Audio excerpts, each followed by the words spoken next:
Okay, and welcome back once again. We are moving our settler onto its final position before we settle it next turn. Um, Turn 14, we're getting to a point where, because of our strong faith income with meeting the city state and having, the holy site out, we'll have our pantheon not this turn, not next turn, but I think the turn after. So I think we're getting close to the zone circles. Oh, here's Jerusalem, and we were also first to meet Jerusalem. So what's that? What's that really tell us? A couple things is that the AI is probably not over here, because if they were like strictly this close, there's no way they wouldn't have seen Jerusalem at this point. What is Jerusalem's ability? Cities with holy sites exert pressure as if they were holy cities. Now, this city is our holy city, so it's going to exert that pressure once we found the religion.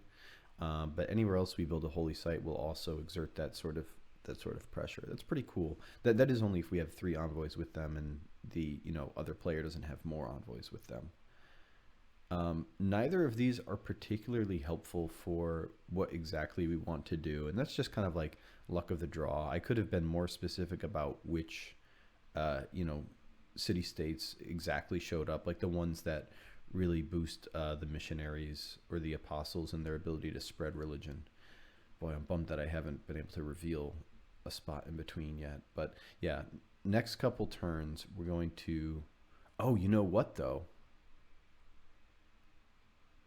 They also want me to send a trade route, and that trade route to Jerusalem... Oh, I could send to Nazca now. It's just be a very awkward... very, very awkward one. The question is, do I want to send it to Jerusalem or to Nazca? I don't think it's anytime soon that I'm going to be trading or needing the suzerainship of either of them. So let me just, send this pretty reasonably guarded trade route. Like, we got a Nazca warrior or a Jerusalem warrior here, and we do have my unit here. I think that's a safe trade route to make. Let's do that. We get a little boost for currency. That was that.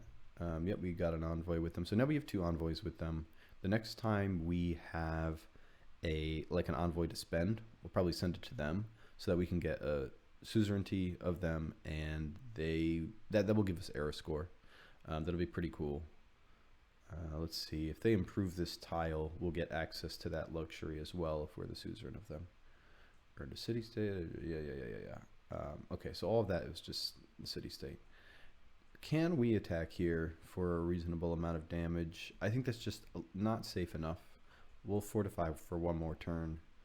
And I think that's just about it, right? Like, almost nothing else. I wonder now if I want to send this scout this way.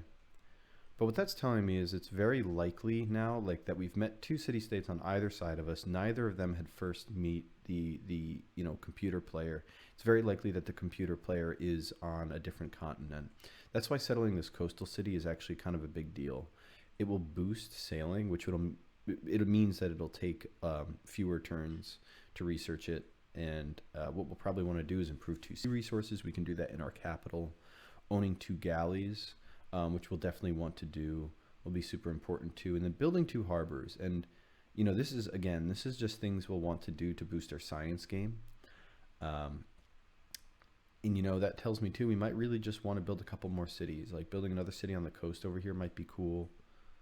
But gosh, I don't know. It's kind of tricky. I've play tested this before.